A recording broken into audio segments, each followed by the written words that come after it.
Olá, meus amigos, sejam todos muito bem-vindos ao canal Politizando. Eu sou o William Jacob e vamos trazer aqui a Júlia Zanatta, aquela deputada federal de Santa Catarina, que tem uma tiarinha tosca demais na cabeça. Ela gravou um vídeo aqui. Meu Deus, que coisa ridícula, patética, deputada. Vai arrumar uma coisa séria para você fazer, se preocupar. Aí vem fazer aqui uma que ela chama de denúncia, mas é um assunto que, pelo amor de Deus, eu vou explicar daqui a pouco para vocês. E também trazer uma postagem aqui do deputado federal do PT sobre essa campanha, muitos chamam aí de contra-ataque contra o Congresso. Vamos trazer aqui o que disse o deputado do PT e também algumas reflexões a respeito dessa mobilização aí, pressionando o Congresso em torno de pautas que realmente interessam ao povo.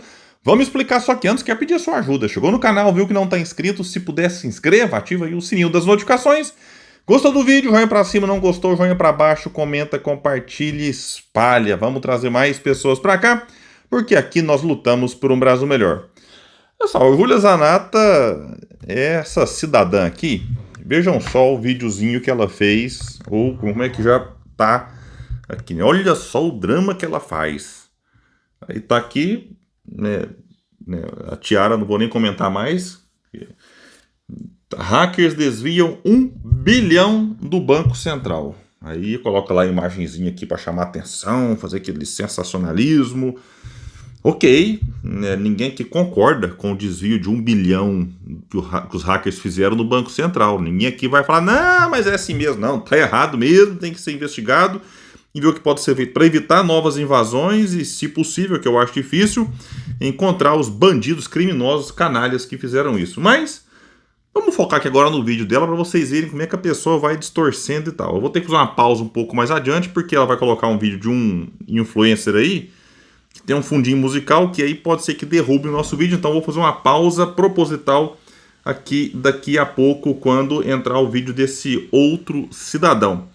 Vamos lá então para Júlia Zanatta, essa guerreira bolsonarista aqui. Tô sendo bastante irônico, que eu lembrei que agora, não tá no roteiro não, mas a gente vai lembrando e vai falando. Ela tinha esperança de ser candidata a senadora lá pelo estado dela, Santa Catarina. Só que o Bolsonaro vai lançar o Carluxo, que eu não sei nem se o Carluxo alguma vez na vida já pôs o pé em Santa Catarina. Sempre vereador, tem 325 anos que ele é vereador lá no Rio de Janeiro. E agora vai ser candidato ao Senado. E o Bolsonaro não recuou não. A Júlia Zanatta ameaçou até mudar de partido e o Bolsonaro ligou o botãozinho para ela lá. E diz até agora que vai mesmo assar o Carluxo por lá, disputando na dobradinha com a deputada Carol Detone, que é uma indicação do governador Jorginho Melo, e o Carluxo, indicação do Bolsonaro nessa parceria lá dos dois. Então vamos lá então com a Júlia Zanatta. 1 bilhão de reais. Foi isso que hackers, na noite de ontem, furtaram de uma prestadora que atua junto ao Banco Central. Transformaram tudo em um USDT e Bitcoin e sumiram. Por isso que eu volto aqui a dizer da importância do meu projeto 3341 de 2024, que proíbe o fim do dinheiro, da notinha de 100, de 50, de 5. Porque eles dizem... Proíbe o fim. Beleza, mas por que eles o quê? Fim do dinheiro, da notinha de 100, de 50, de 5. Porque eles dizem que querem acabar para acabar com o crime organizado. Eles dizem? Quem dizem? Quem que diz, ô cidadã? Ele fica assim, eles dizem. Vai trazer daqui a pouco a imagenzinha que eu já explico. Mas é aquilo que eu sempre falo, os crimes já se chama organizado porque o crime se adapta. E as leis acabam valendo somente para aquele cidadão comum que tenta se livrar da burocracia estatal. A desculpa é essa. É essa. Vamos lá então ler o que ela pôs aqui na tela. Proposta acaba com papel moeda e exige transação financeira apenas por meio digital. Aí, essa é a manchete.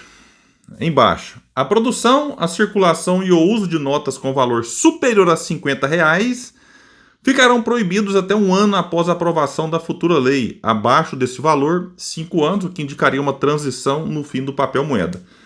Aí tá aqui a fotinha embaixo, o deputado federal do PT, o Reginaldo Lopes, que é de Minas Gerais.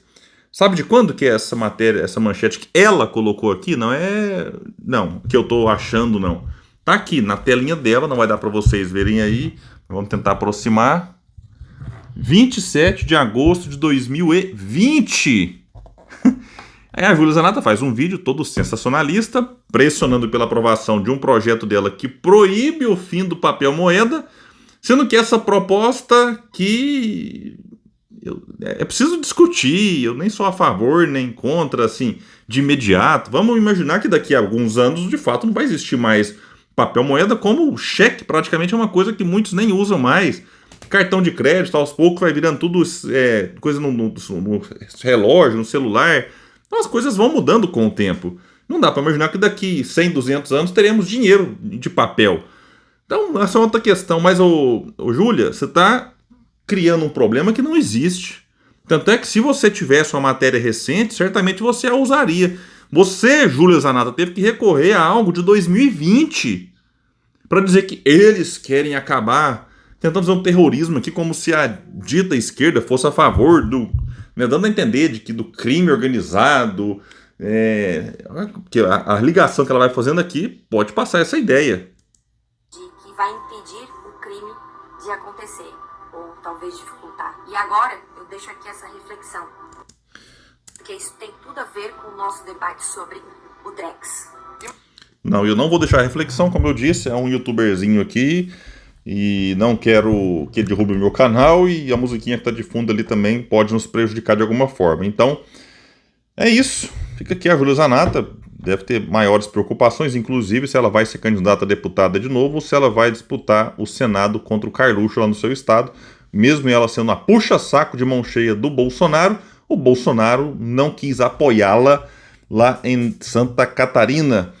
Vamos trazer aqui agora um tweet do Rogério Correia, que é deputado federal do PT, e o Rogério diz o seguinte: agora é a vez do povo. Nessa mobilização das redes sociais, depois que o Congresso derrubou o decreto do IOF, lá do Lula, aí o Lula agora, com o governo, está recorrendo ao STF, o que, em alguns aspectos, piora a relação do Executivo com o Legislativo.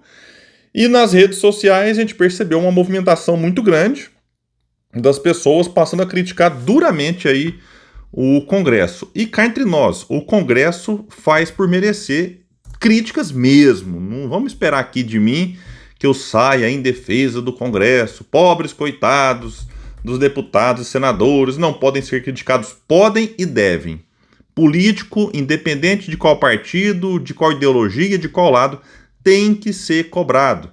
Político tem que ser pressionado, sim. Não tem essa conversa de que tem que tomar cuidado, não. O povo tem esse direito. O que o governo precisa fazer é assim, peraí, a gente vai ficar cobrando o Congresso, o governo que eu digo, não, os governistas, melhor dizendo, a gente vai cobrar o Congresso como se eles não fossem parte do Congresso?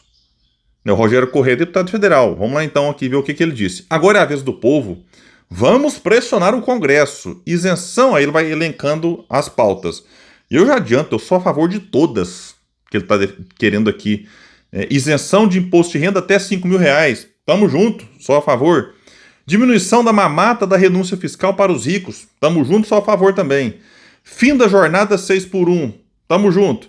Taxação das grandes fortunas. Tamo junto, Rogério. E aí ele finaliza. Dizem que é mais fácil saci cruzar as pernas que rico pagar imposto. Vamos mudar isso. Vamos mudar, Rogério. É isso aí. O problema é que a própria Gleisi Hoffmann, que é ministra, já soltou aí uma notinha, falando que a gente não pode partir para o pessoal. E eu até entendo. Você partir para o pessoal muito contra o presidente da Câmara, você acaba, às vezes, dando a ele razão que ele nem tem. Então é necessário equilibrar e calibrar bem aí o tom da pressão. Mas, vamos pressionar o Congresso? Vamos sim. Mas eu vou além. Eu pergunto, qual que é o papel do governo nisso? Porque não adianta pressionar o Congresso como se a esquerda estivesse na oposição e que dependesse da boa vontade de um governo de direita. Vamos aqui exemplificar melhor. Vamos supor que o presidente agora fosse o Bolsonaro. Será que a campanha mobilizada pela esquerda seria para pressionar apenas o Congresso ou essa campanha iria envolver pressionar o Congresso e o governo federal? Eu acho que estariam cobrando também o Bolsonaro. Então a gente precisa se mobilizar para cobrar todo mundo. para cobrar tudo.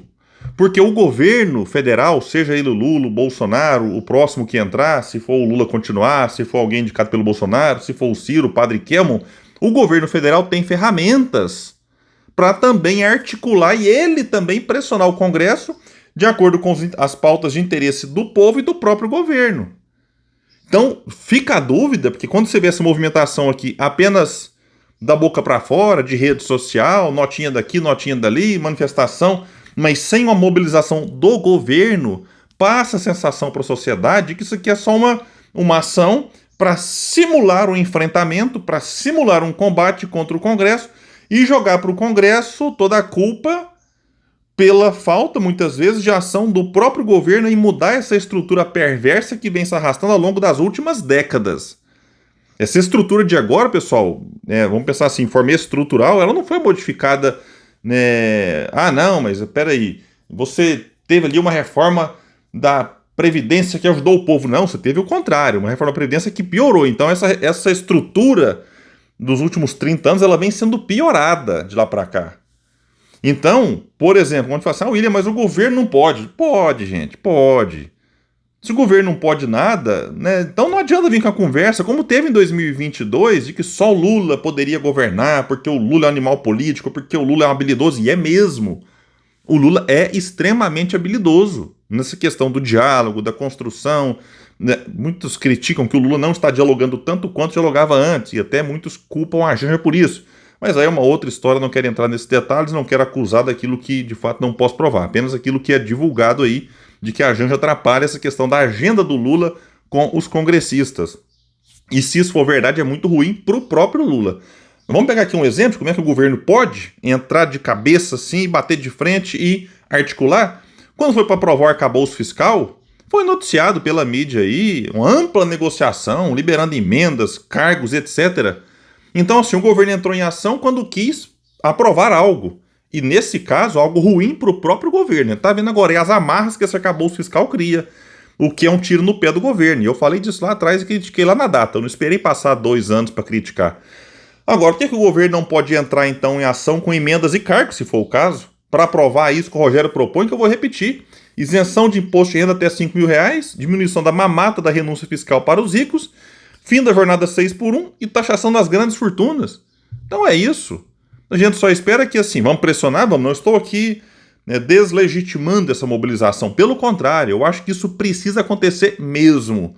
Agora, o governo não pode ficar simplesmente braço cruzado assistindo, falar, que manifestação bonita, olha a rede social, colocaram no Trend Topic, colocaram lá em cima no X, muita gente falando, e aí?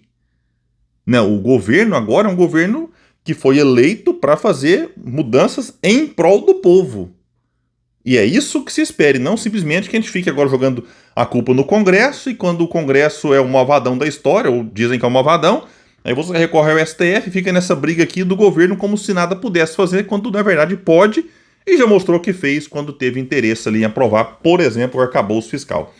Gente, então é isso, vamos pressionar, como diz aqui, né? Agora é a vez do povo, eu espero que seja mesmo, e eu espero que o governo abrace essa pauta e parta para cima, né, em benefício daqueles que mais precisam, em benefício do povo trabalhador desse país. Quem puder, espalhe e compartilhe o vídeo, vamos trazer mais pessoas para cá, porque aqui nós lutamos por um Brasil melhor. Até mais, gente, valeu!